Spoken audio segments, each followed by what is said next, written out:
We'll find out in book 3, I guess. Dumbass, like I hate you. Like, what the fuck is even going on here, you know?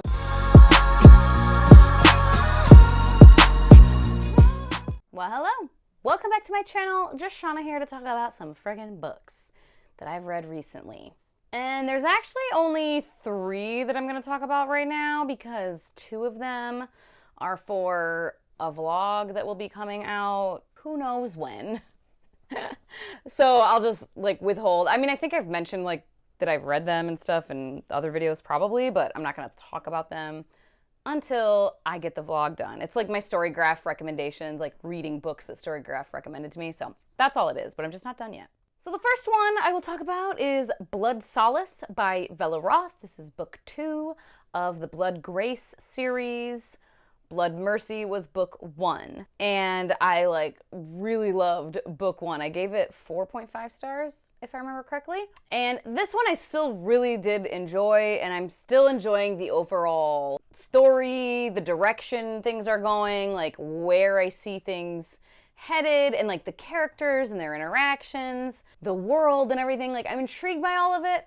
This one I didn't love quite as much because it was, once again, it's very slow paced. Like, this whole series, I imagine, is probably going to be like this. Slow burn to the max. Like, the romance, just the plot moving forward. It's very, like, elaborate.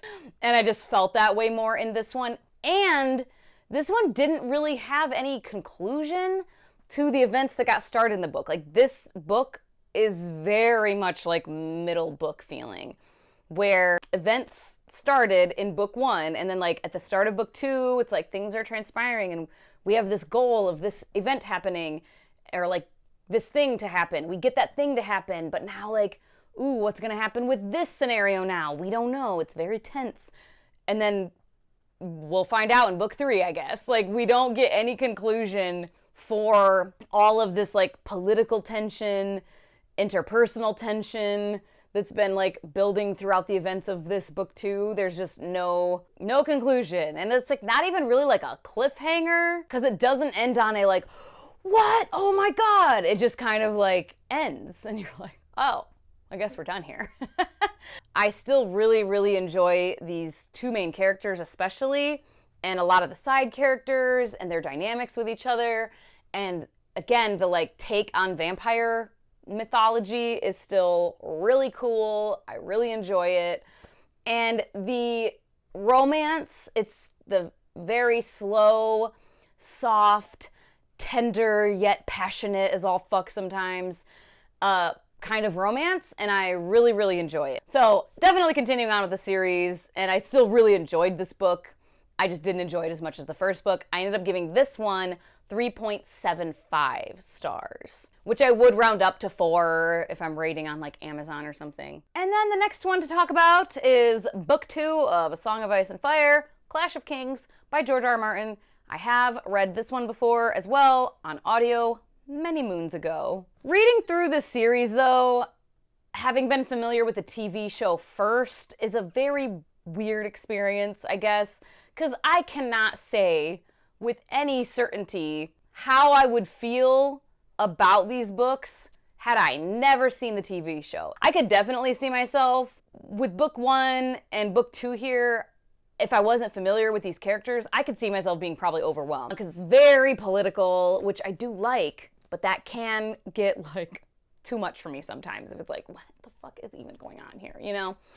But the fact of the matter is, I am incredibly familiar with the TV show. So yeah, like I can't help but read these from that like frame of mind of like what's different from the books to the show, you know? And like, do I like the changes they made? I don't know. Like, that's kind of how I'm going into all of these books, just naturally. I cannot help it. So I will go and say first my pros and my cons, I guess.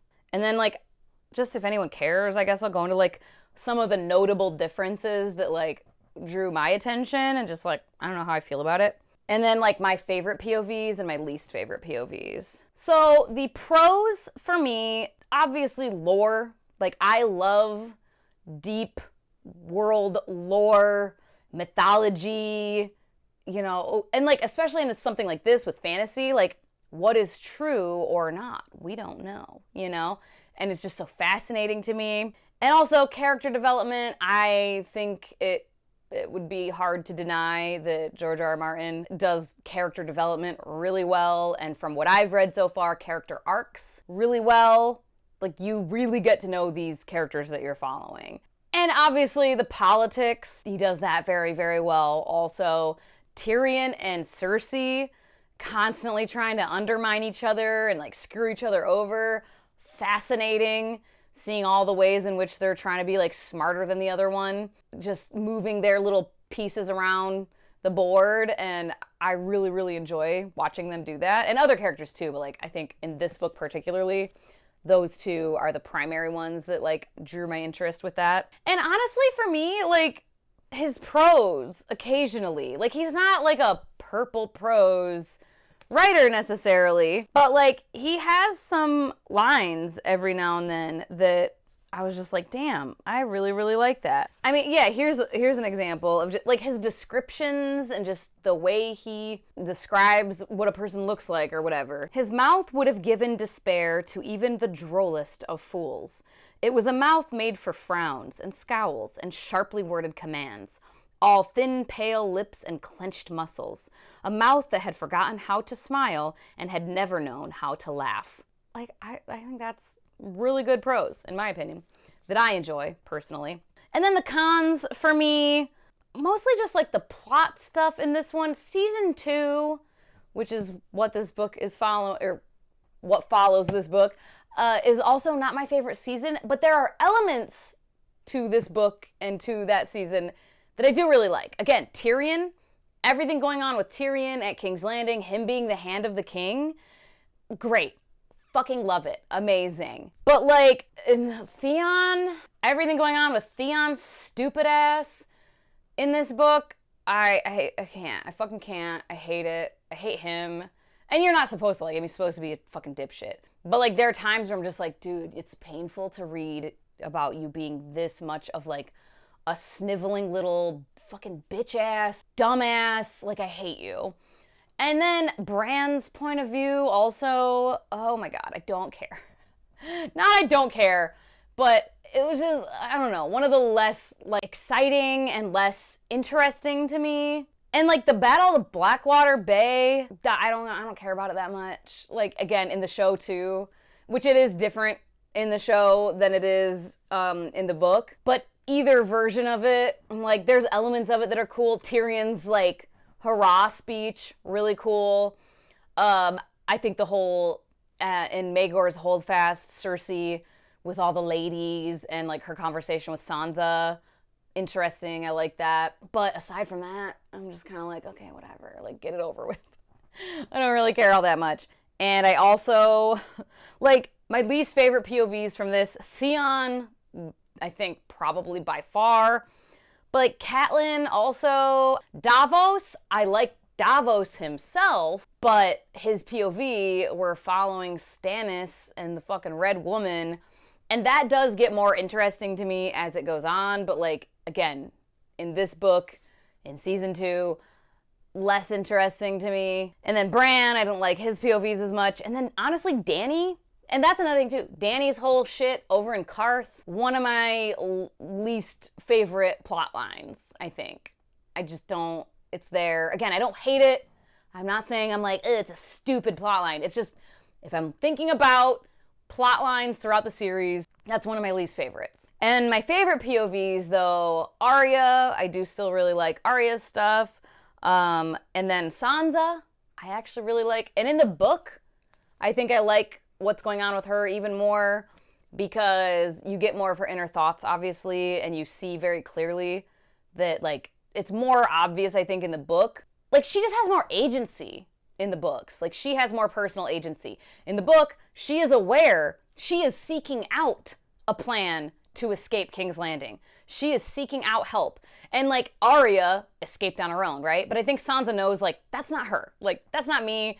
I'm not the girl that escapes on her own and like goes through the sewer like a little rat and like gets out of the city. That I'm not gonna do that. I'm gonna get caught. It's not gonna happen. And so she seeks out someone to help her. and then is aware of a plan to get her out when the royal wedding happens. Like, she knows that that is the plan. Whereas in the show, she's just completely naive and ignorant of everything and like, what's happening? So I like that in the book, that she has more personal agency. And then Tyrion. Tyrion is my favorite POV from this, by far. Like I said, everything going on with him being the hand of the king is like one of my favorite plot points, or like story arcs or whatever from the series. I love it. It's so great. He's so great. He's so cunning. Like, Tyrion, season 2 Tyrion is like top tier Tyrion. But yeah, it took me like 35 fucking days to read this. It took me like 2 weeks, I think, to read the first one. And then this bitch took me 35 days because I just was like, oh my God. Like, I liked it still, but these things. Oh, also, I totally fucking forgot. And I forgot it when I was watching House of the Dragon too, that the whole prince that was promised, blah, blah, blah, and his is the Song of Ice and Fire, that Rhaegar fucking says that in Dany's, like, visions she sees. And that's, like, a thing. So I'm like, that does lend, because I forgot about that. So, like, watching House of the Dragon, I'm like, oh, they're totally adding this in, that, like, the Targaryens knew about this prophecy. But then I'm like, wait, she had that vision of Rhaegar saying that. Was that an actual thing that happened? And Rhaegar did actually know about this prophecy? But then, like, other people, like, mention, like, being aware of this kind of prophecy. So I'm like, well, that does lend more credibility to the fact that, like, they wrote this from Fire and Blood, but, like, it was here in this series. So I thought that was interesting. So yeah, there we go. I enjoyed it still, like, really enjoy it. Obviously, I didn't, like, have a miserable time, even though it did take me a long time. And I ended up giving it 3.75 stars. Yeah, I liked it. And then I reread The Adventures of Amina Al-Sarafi by Shannon Chakraborty. And so I pre-ordered the physical copy, but I actually listened to it on audio, because Vish told me, hey, I started the audio and it's amazing. So I was like, you know what, let me check that out. Super good audiobook. Really, really enjoyed it. And, like, the format of the book, or, like, how the story is being told, is, like, at the start of each chapter, it's, like, Amina being interviewed by someone, by a scribe. And so there's, like, little asides where she'll be, like, talking to the scribe, like, well, did you want me to tell the story how I want to tell the story, or what? Okay, let me get back to it, you know? And in the audiobook, it's really cool because they'll, like, almost, like, go away from the microphone and, like, be like, well, what did you know, what? So anyway, as I was saying, and it just is really cool, like, I don't know, reading experience. Yeah, I mean, I love this book. I read it on NetGalley eARC last year. I gave it 5 stars then. Spoiler alert, I gave it 5 stars again. It's just so much fun. My pros for this, I mean, I love Amina as a character. She is an older character, like, middle-aged. She's, like, 42 or something like that, in her early 40s, or, like, maybe just 40. She's a mom, and that, like, is a key factor in, like, all of her decision-making and, like, who she is as a person and as a character. Her, like, motherhood, her identity as a mother is very important. And then just the crew, the Marawati, the ship, her crew, like, their dynamic together, top tier, love it. For cons, like, honestly, I don't really have any. Like, for me personally, there wasn't really anything about it that I was like, I would have, like, changed that. It was fun for me, and it was the case the first time I read it too.